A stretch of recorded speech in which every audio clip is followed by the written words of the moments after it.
வணக்கம். இன்றைக்கி நம்ம லலிதா கிச்சன் சேனலில் பாசிப்பருப்பு புட்டு எப்படி செய்கிறது அப்படின்ற வீடியோ தான் பார்க்க போகிறோம். இது ரொம்ப எளிமையானது, ஆரோக்கியமான உணவும் கூட. குழந்தைகளுக்கு இந்த ஸ்வீட் ரொம்ப பிடிக்கும். இது செய்கிறதுக்கு ஒரு 100 பிடிக்கிற உலக்கு எடுத்திருக்கேன். பாசிப்பருப்பு அதில் நம்ம 100 அளவு எடுத்துக்கலாம்.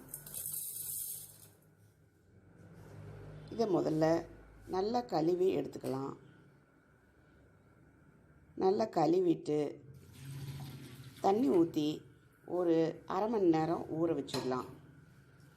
இப்படியே ஊறட்டும், ஒரு அரை மணி நேரம் ஊறிட்டு இருக்கட்டும்.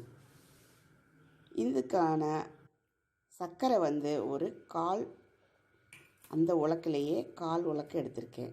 100 உலக்குன்னா 25 கிராம் சர்க்கரை எடுத்திருக்கேன். இது இருக்கட்டும். இப்போது அரை மணி நேரம் ஆன பிறகு பருப்பை நல்லா இந்த மாதிரி வடிகட்டியை வச்சு தண்ணி இல்லாமல் வடித்து எடுத்துடலாம். ஒரு 5 நிமிஷம் ஆனால் கூட அதில் இருந்த தண்ணியெல்லாம் நல்லா இருத்துரும். அந்த மாதிரி ஆன பிறகு மிக்சியில் இதை அரைச்சிக்கலாம். இந்த மாதிரி மொத்தமாக போட்டால் கீழே நல்லா அரைப்படும், மேல் பருப்பு அரைப்படாது. அதனால் பாதி பாதியாக எடுத்து நான் அரைச்சி எடுத்துட்டேன்.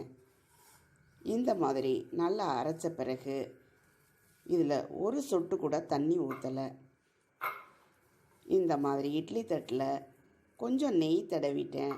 நெய் தடவிட்டு இந்த மாதிரி அரைச்ச விழுதை எடுத்து வச்சிடலாம். இது நம்ம இட்லி பாத்திரத்தில் தண்ணியை ஊற்றி அடுப்பை ஆன் பண்ணி இதை வேக வைக்கலாம். இது ஒரு 10 நிமிஷம் போல் வேகட்டும். மூடியை வச்சு மூடி வேக விட்டுறலாம்.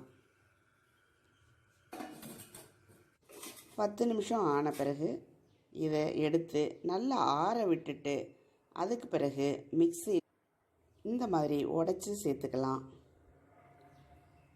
இது நல்லா ஆறி இருக்குது, சூடு இல்லை. இந்த மாதிரி இருக்கட்டும். இப்போது இதையும் நான் மிக்சியில் பாதி பாதியாக போட்டு நைஸாக அரைச்சி எடுத்துருக்கேன். எவ்வளவு நைஸாக அரைச்சிருக்கேன்னு பாருங்கள். இந்த மாதிரி மிக்சியில் நைஸாக அரைச்சி எடுத்துக்கிட்டேன். அடுத்ததாக நம்ம ஒரு வடை சட்டியில் 2 டேபிள் ஸ்பூன் நெய் சேர்த்துட்டு அதில் கட் பண்ணி வச்சுருக்கிற தேங்காய் சில்லு, அதே மாதிரி உடச்சி வச்சுருக்கிற முந்திரி பருப்பு, இது ரெண்டையும் சேர்த்து நல்லா வறுத்துக்கலாம். இது நல்லா வறுபடட்டும். நல்லா வறுத்து பொன்னிறம் ஆற வரைக்கும் நல்லா வறுத்துக்கலாம். இப்போது நம்ம மிக்சியில் அரைச்சி வச்சுருக்கிற இந்த பாசிப்பருப்பு அதையும் சேர்த்துக்கலாம். அதுக்கு அடுத்ததாக இதை நல்லா கலந்து விட்டுடலாம். சர்க்கரை ஒரு 25 கிராம், அந்த அளவுக்கு ஸ்வீட்டே போதுமாக இருக்கும். உங்களுக்கு தேவைப்பட்டால் இன்னும் கொஞ்சம் அதிகமாக ஸ்வீட் சேர்த்துக்கோங்க. இந்த மாதிரி சர்க்கரையை சேர்த்துக்கலாம். கொஞ்சம் ஒரு ஏலக்காய் தூள் ஒரு 1/4 ஸ்பூன் சேர்த்துக்கலாம்.